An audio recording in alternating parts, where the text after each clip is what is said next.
This video is brought to you by SCHOTERS, Bimbingan Kuliah ke Luar Negeri terlengkap.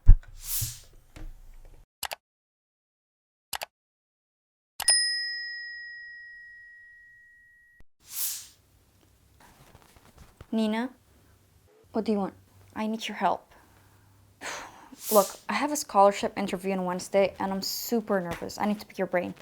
Well, here's one advice. Make sure to bring all your paperwork with you to the interview and don't make a fool out of yourself like I did, because now I'm still waiting to hear back from them.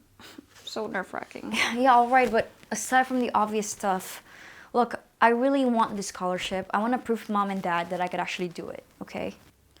Alright, but you're treating me to sushi this weekend. Okay, deal. Okay, before we get into the specifics, I'm gonna tell you one advice that is super important, not to just all interviews, but also to life as well. Okay, so you have to know yourself in and out. Or in other words, you want to have high level of self-awareness. So any question they throw at you, you'll be able to answer it confidently and naturally. And also one thing, don't memorize your answers, but internalize. Don't memorize, but internalize. What does that mean? So, tell me about yourself. I'm Alice.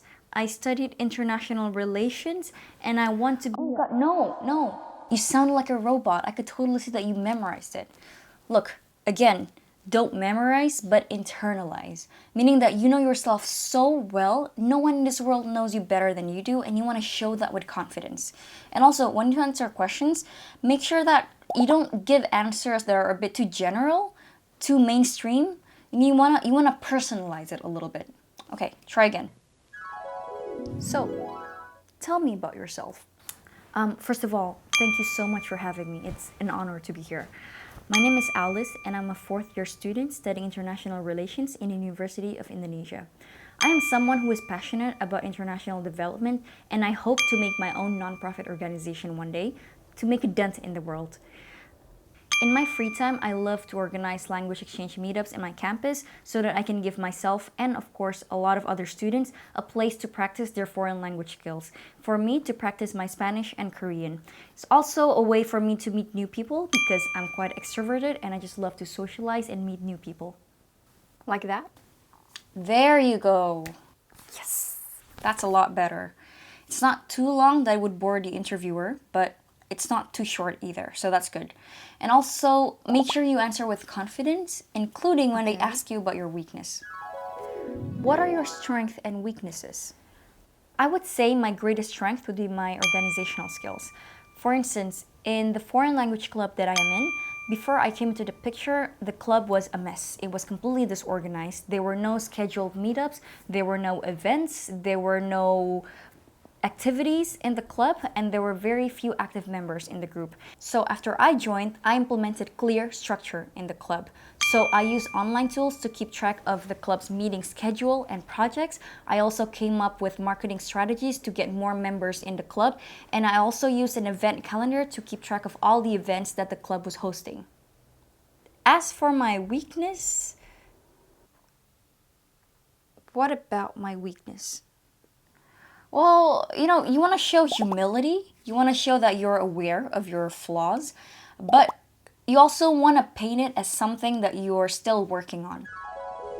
And as for my weakness, I see that I sometimes take criticisms a little too personally. I know that my job, my academics, my career shouldn't define my worth, but that's what I find myself doing sometimes. For instance, in the foreign language club, I was so sure that having a specific day to host events would be a good way to get new members in the club. However, it wasn't the case and I was wrong. At the time, I was criticized for my inflexibility and that really stuck with me for days. I learned that just because I did something wrong or imperfectly, it's just a part of the learning process, and I've improved a lot by seeing feedback as an opportunity to growth instead of seeing it as an attack to my identity. Like that? Approved. That's really good because in both answers you provided specific examples and that's good. Yes. Okay, so next advice. You want to show that you have a clear goal. So what do you want to achieve by studying overseas? My goal is to contribute something positive to Indonesia. No, not like that. That's just boring and unoriginal. Okay, look, thousands of other Indonesians are gonna apply to this scholarship and they're gonna say the exact same thing. So you're just going to be one of the people. So make sure that you wanna add something specific and even add a personal touch to your answer. Try again. What are your career goals? My ultimate career goal is to work on a humanitarian issue that affects Indonesia. Since last summer, I have developed great interest in the economic empowerment of women in rural areas in Indonesia. Last summer, I went on a trip to Nusa Tenggara Timur with my sister and I experienced rural tourism for the first time. That trip really made me aware of gender inequality issues and how rampant it is in Indonesia right now. So I have a shared dream with my sister to create a nonprofit foundation to provide digital education to these women. At the moment, we're actively trying to raise awareness about gender inequality issues through Instagram. She does the marketing because she's an experienced social media marketer, and my role is more content creation and more advocacy. Though our effort might seem minor, I really would like to take part in promoting gender equality in Indonesia, and I'm really hoping going for higher education will really increase my impact in my country. Great! Your goals were specific and clear, you seemed confident, and 10 points for adding me to your answer as well. Okay, so you're ready for the next step. So far you're doing pretty well. You know yourself very well, you answered with confidence, and now you have to show that you know them as well. You know their mission, you know their values, you know their priorities, what they're looking for. And then from that knowledge, you want to try to connect what they're looking for to your skills and experiences. Okay, all right. It's really just a matter of matching, it's just like dating. Look, I'm your sister, and you know how you always cyberstalk a guy on Tinder before you meet them for a first date? I don't do that. Well, you gotta do the same thing, okay? You want to know everything about the scholarship. Are they privately funded, government funded, or what are their missions and vision, their values, whether or not they're a big company or a small company or whatever. You have to know them very well. I think I know what you mean, but can you give an example? Like, right, for instance, I think there's a scholarship from the UK, Chevening, and then Fulbright for the US. Don't quote me on this, but I think they're looking for more global professionals. Global leaders, so that's why you want to show the more professional side of you when you answer their questions. Whatever it is, the bottom line is that you want to know what they're looking for and then craft your answer based on that. What are some activities you're involved in?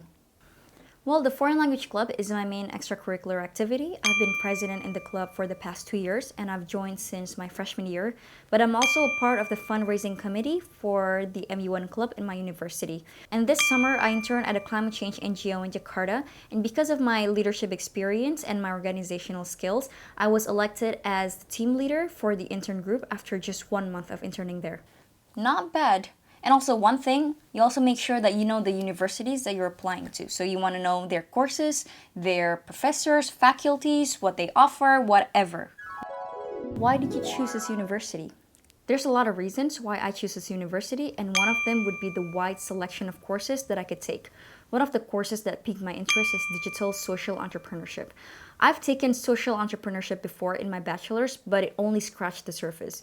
I'm so sure that taking this course and learning about this topic more in depth would really give me the specialized knowledge needed to reach my goals that I've mentioned before. Great, so you've really shown that you've done your research. I think they're going to really like it. Oh yeah, what about a government-funded scholarship? Right. There's this government-funded one, right? LPDP. As far as I know, their core mission is to serve the community. So, how you can give back to the country. So, when you answer questions from them, make sure that you highlight the more communitarian side of you. How you have served the community, how you had created change, what your contribution is to the community. So, make sure to highlight that. Why do you deserve this scholarship? Because I'm confident that I have high potential to be a good return on your investment.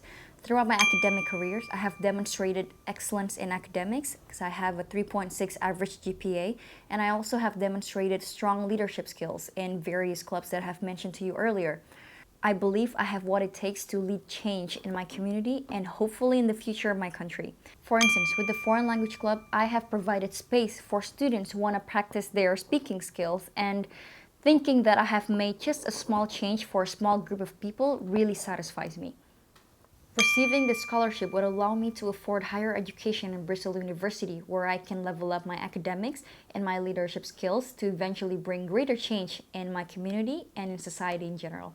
Oh my god, I am so proud. I think with all the tips I gave you, you'll be able to ace it on Wednesday. Don't worry about it. I've taken a lot of notes. Thank you so much. And I'll get you sushi this weekend. Oh wait, no, not so fast. Look, they're gonna ask you if you have anything to add or if you have any questions. Never come to the interview empty-handed. Always have at least 2 or 3 questions to ask them because it shows that you've prepared, you've done your research, and you're curious. You wanna know more. So make sure to do that. Do you have anything else to add? Yes, I do. What advice would you give me if I were to be selected as a recipient of the scholarship? Last but not least, make sure you dress well. It's better to be overdressed to an interview than underdressed. Okay, so keep that in mind. I think you're all set for Wednesday. Okay, great. I think I'm ready.